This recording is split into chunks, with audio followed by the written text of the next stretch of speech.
Welcome back to my channel. நான் உங்களுடைய தமிழ் செல்வி பேசுகிறேங்க. இன்றைக்கி நாம் ஒரு எம்மியான ரெசிபியை தாங்க பார்க்க போகிறோம். அது என்னன்னு பார்த்துக்கிட்டிங்கன்னா ஜவ்வரிசியில் வடை எப்படி பண்ணுறதுன்னு தாங்க பார்க்க போகிறோம். இப்போது அதை பார்க்குறதுக்கு முன்னாடி யாரெல்லாம் என்னுடைய சேனலில் சப்ஸ்கிரைப் பண்ணலையோ சப்ஸ்கிரைப் பண்ணிவிடுங்க. என்னுடைய வீடியோஸை உங்கள் ஃபேமிலி மெம்பர்ஸ்க்கும் உங்கள் ஃப்ரெண்ட்ஸுக்கும் ஷேர் பண்ண மறந்துடாதீங்க. இப்போ வாங்க நம்ம எப்படி இந்த டிஷ்ஷை மேக் பண்ணலான்னு பார்க்கலாம். ஜவ்வரிசியை சாபுதானான்னு சொல்லுவாங்க. இது மகாராஷ்டிராவில் ஒரு ஃபேமஸான ஃபுட்டுன்னு சொல்லலாம். இது ஃபாஸ்டிங் இருந்து முடிச்சதுக்கப்புறம் இந்த ஃபுட்டை எடுத்துப்பாங்க. இதில் நம்ம என்னென்னலாம் மேக் பண்ணலாம் அப்படின்னா சாபுதானா பக்கோடா, சாபுதானா கிச்சடி, அப்புறம் கீர்னால் நம்ம பாயாசம்னு சொல்லுவோம், அந்த சைடில் கீருன்னு சொல்லுவாங்க. சாபுதானா தாளிப்பித்து, நம்ம சும்மா நார்மலாக தாளித்து இது பண்ணுறோம் இல்லையா, ஸோ அந்த மாதிரி தாளித்து இது பண்ணுறது தான் அவங்க சாபுதானா பீத்து அப்படின்னு சொல்லுவாங்க.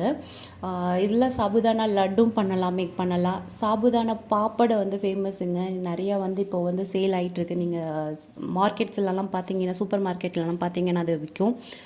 ரொம்ப சூப்பராக இருக்குங்க. அது எண்ணெயில் பொரிச்சு நம்ம இது பண்ணும்போது. ஸோ இவ்வளோ டிஷ்ஷஸ் இதில் நம்ம மேக் பண்ணிக்கலாம். ஜவ்வரிசி ரொம்ப ரொம்ப ரொம்ப ரொம்ப ஊட்டச்சத்துக்கள் எல்லாம் நிறைய கொண்டு இருக்குங்க. அதில் பார்த்தீங்க அப்படின்னா இதில் நார்ச் ஃபைபர்ஸ் நிறைய இருக்கிறதுனால நம்ம காய்கறி மற்றும் நார்ச்சத்துக்களோட கொண்ட உணவுகளோட ஜவ்வரிசி சேர்த்து சாப்பிட்றதுனால நம்மளுக்கு நிறைய சத்துக்கள் நம்ம பெற முடியுங்க. இதோட பெனிஃபிட்னு பார்த்துக்கிட்டிங்க அப்படின்னா என்னென்னா, ரத்த அழுத்தத்தை இது சரி செய்யுது. கர்ப்பிணி பெண்களுக்கு கரு வளர்ச்சி வளர வைக்குதுங்க. அது கருவில் உள்ள குழந்தைகளோட மூளை வளர்ச்சிக்கு இந்த B6 விட்டமின் B6 ஃபோலேட் இருக்கிறதுனால குழந்தையோட மூளை வளர்ச்சியை நல்லா வளர்ச்சிக்கு ரொம்ப உதவியாக இருக்குது. அப்புறமா இது உடல் ஆற்றலை கொடுக்குங்க. நீங்கள் வெயிட் போடணும்னு நினச்சிங்கன்னா இதை ஜவ்வரிசியை நீங்கள் சாப்பிட்டுட்டு வாங்க. இது கார்போஹைட்ரேட் கொஞ்சம் நிறைஞ்சு இருக்கிற ஒரு இது. ஸோ அதனால் யாருக்கெல்லாம் வெயிட் போடணும்னு ஆசைப்படுறீங்களோ இந்த ஜவ்வரிசியை நீங்கள் தொடர்ந்து எடுத்துக்கிட்டேன்னா உங்களுக்கு உடம்பு ஜாஸ்தி ஆகும். இது சர்க்கரை நோயாளிகள் எடுத்துக்காதீங்க. ஏன்னா இதில் சர்க்கரை ஜாஸ்தி இருக்குது. ஜவ்வரிசியில் சர்க்கரை ஜாஸ்தியாக இருக்கிறதுனால உங்களுடைய ரத்த அழுத்தத்தை ஜாஸ்தி அதிகமாக்கிடும். கார்போஹைட்ரேட் இருக்கிற ஃபுட்டே சர்க்கரை நோயாளிகள் எடுக்கக்கூடாது. அதில் சர்க்கரை நம்ம சர்க்கரையோட அளவை ஜாஸ்திப்படுத்துறதுனால ஸோ இதை சர்க்கரை நோயாளிகள் இதை எடுத்துக்காதீங்க. அப்புறமா இது மலச்சிக்கலை சரி செய்யுதுங்க. மலச்சிக்கல் மற்றும் வாயு வெளியாதல் போன்ற செரிமான தொடர்பாக எந்த பிரச்சனைகளை இருந்தாலும் இது சரி செய்யும் ஜவ்வரிசி செரிமான அமைப்பில் செயல்பாட்டில் குடல் ஆரோக்கியத்தை மேம்படுத்துறதுக்கு எதிர்ப்பு ஸ்டார்ச்சுகளை கொண்டு இருக்குங்க. அதனால் நம்ம இதை சாப்பிட்டா எந்த ஒரு இதுவும் ப்ராப்ளமும் இல்லாமல் செரிமானம் நல்லபடியாக இருக்கும். அப்புறமா எலும்பு ஆரோக்கியத்தை இது மேம்படுத்துதுங்க.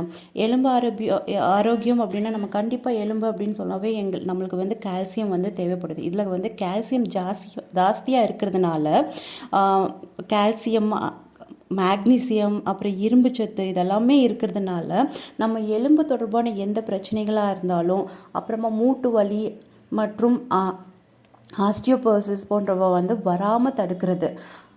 ஸோ இதில் இவ்வளோ பெனிஃபிட் இருக்குது பார்த்தீங்களா. ஸோ இப்போ வாங்க நம்ம எப்படி டிஷ் பண்ணலாம் அப்படின்றத நம்ம பார்க்கலாங்க. இப்போ இதுக்கு தேவையான பொருள்கள் அப்படின்னா என்னென்னு பார்த்துக்கலாம்.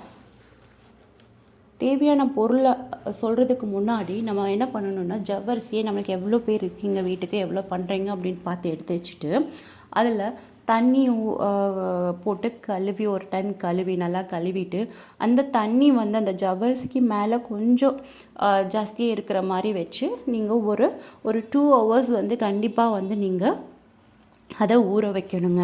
ஊற வச்சு அதை ரொம்ப தண்ணியே இல்லாமல் வடித்து அதை செப்பரேட்டாக எடுத்து வச்சுக்கோங்க. ஈரப்பதத்தெல்லாம் எடுத்துட்டு கொஞ்சம் பபிள்ஸ் கொஞ்சம் பெருசாக இருந்திருக்கும். ஸோ அதை செப்பரேட்டாக எடுத்து வச்சுக்கோங்க. இப்போ பார்த்தீங்க அப்படின்னா இதுக்கு தேவையான பொருள்கள் அப்படின்னா என்னென்னு பார்த்துக்கிட்டிங்க அப்படின்னா, ஃபஸ்ட்டு நம்ம ஜவ்வரிசியை ஊற வச்சு அதை தனியாக எடுத்து வச்சுக்கணும். வெங்காயம் சின்ன சின்னதாக கட் பண்ணிக்கோங்க. சின்ன வெங்காயமா இல்லாட்டி பெரிய வெங்காயமா ஓகே. இஞ்சி வந்து குட்டி குட்டியாக கட் பண்ணி வச்சுக்கோங்க. அப்புறமா பூண்டு உங்களுக்கு தேவைன்னா பூண்டு போட்டுக்கலாம், இல்லாட்டி ஓகே. நான் பூண்டு போட்டிருக்கேன், இஞ்சி பூண்டு நான் சேர்த்துருக்கேன். ஒரு பச்சை மிளகா இல்லாட்டி 2 பச்சை மிளகா உங்களுக்கு போடணும்னு நினச்சிங்கன்னா அதை போடலாம், இல்லாட்டி வெறும் மிளகாய் தூள் மட்டும் போடலாம். நான் 2மே எடுத்து வச்சுருக்கேன். ஒரு ஹாஃப் சைஸ் லெமன், அப்புறமா கொத்தமல்லி வந்து கட் பண்ணி எடுத்துக்கோங்க. அப்புறமா இந்த பொட்டேட்டோ இருக்கு இல்லையா, ஸோ பொட்டேட்டோ வந்து நல்லா பாயில் பண்ணிவிட்டு அதை ஸ்மாஷ் பண்ணி வச்சுக்கோங்க. ஒரு 1.5 பொட்டேட்டோ, ஒரு கப்புக்கு நான் வந்து 1.5 பொட்டேட்டோ போட்டிருக்கேங்க. அப்புறமா உதிரியாக இருக்கணும் நம்மளுடைய ஜவ்வரிசி எப்போவுமே. நான் வந்து இங்கே பாதாமும் கேஷ்யூ நட் ஒரு 2-3 சேர்த்துருக்கேன். ஏன் பாதாம் சேர்த்துருக்கேன்னா, பாதாம் வந்து என் குழந்தைங்க அப்படியே சாப்பிட்றதில்ல, ஸோ அதனால் நான் இது கூட பாதாம் போட்டிருக்கேன். நீங்கள் என்ன பண்ணணுன்னா, பாதாம் இல்லாதவங்க கடலை இருக்கு இல்லையா, கடலக்காய் இருக்கு இல்லையா, ஸோ அதை வந்து வறுத்த கடலையாக எடுத்து வச்சுக்கோங்க.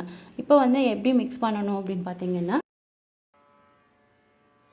பொட்டேட்டோ வந்து ஸ்மாஷ் பண்ணி போட்டதை வந்து ஜவ்வரிசியோடு போட்டுட்டு, அதுக்கப்புறமா நீங்கள் எல்லா இன்க்ரீடியன்ஸும் அது கூட போட்டுட்டு, இந்த பாதாமியும் அப்புறம் கேஷ்யூ நட்டையும் செப்பரேட்டாக வச்சுருக்கீங்க இல்லையா, ஸோ அதை வந்து நீங்கள் மிக்ஸி ஜாரில் போட்டு திரியாக கொஞ்சம் ஒரு அளவுக்கு பவுட்ரு மாதிரி போட்டு, ரொம்ப அரைக்க வேண்டியதில்லை, நைஸாக கொஞ்சம் திரியாக இருக்கிற மாதிரி போட்டு அரைச்சி அந்த இது கூடவே மிக்ஸ் பண்ணிக்கணும். அப்புறம் லெமனும் போட்டு மிக்ஸ் பண்ணி நல்லா நீங்கள் மிக்ஸ் பண்ணி வச்சுக்கோங்க. தேவையான அளவு உப்பு போட்டுக்கோங்க. இதில் பார்த்தீங்க அப்படின்னா, இந்த பாதாமுக்கு பதிலாக நீங்கள் வந்து கிரவுண்ட் நட்டை யூஸ் பண்ணிக்கோங்க. கிரவுண்ட் நட்டை யூஸ் பண்ணாலும் ரொம்ப நல்லாயிருக்குங்க. இந்த கிரவுண்ட் நட் வந்து நீங்கள் நல்லா வறுத்து அதை வந்து பவுட்ரு மாதிரி பண்ணி இதுக்குள்ளே ஆட் பண்ணிக்கோங்க. பவுட்ருனால் ரொம்ப பவுடராக வேண்டாம், திரியாக இருந்தால் போதும். ஸோ இது எல்லாத்தையும் மிக்ஸ் பண்ணிவிட்டு ஆயிலில் நீங்கள் போடலாம். ஆயிலில் போடும்போது நீங்கள் கொஞ்சம் கவனமாக இருக்கணும். ஏன்னா அதில் வந்து அந்த பபிள்ஸ் மாதிரி இருக்கு இல்லையா, ஸோ அதில் கொஞ்சம் தண்ணி இருந்தாலும் இருக்கும் இந்த ஜவ்வரிசியில். அது போடும்போது கொஞ்சம் வெடிக்கும். ஸோ அதை பார்த்து நீங்கள் வந்து போடணும். ஸோ இந்த மாதிரி எண்ணெயில் போட்டு பொரித்து நீங்கள் வடையோட பதத்துக்கு எடுத்து நீங்கள் அருமையாக சாப்பிட்லாங்க. இது சாப்பிடும்போது ரொம்ப ரொம்ப ரொம்ப இதாக இருக்கும், கிறிஸ்பியாக இருக்கும். இது வந்து நீங்கள் வடையாகவும் போடலாம், ப்ளஸ் இதை வந்து பூந்தி மாதிரியும் தனித்தனியாக போட்டிங்கன்னாலும் ரொம்ப நல்லாயிருக்கும். குழந்தைங்க வந்து அதை ரொம்ப விரும்பி சாப்பிடுவாங்க.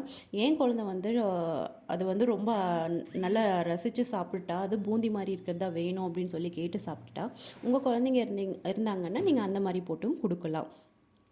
இந்த பதிப்பு உங்களுக்கு பிடிச்சிருந்துச்சு அப்படின்னா ஒரு லைக் பண்ணி என்னுடைய சேனலை வந்து சப்போர்ட் பண்ணுங்கள். உங்களுடைய ஃப்ரெண்ட்ஸு ஃபேமிலிக்கு எல்லாத்துக்கும் இந்த வீடியோவை ஷேர் பண்ணுங்கள். ஷேர் பண்ண மறந்துடாதீங்க.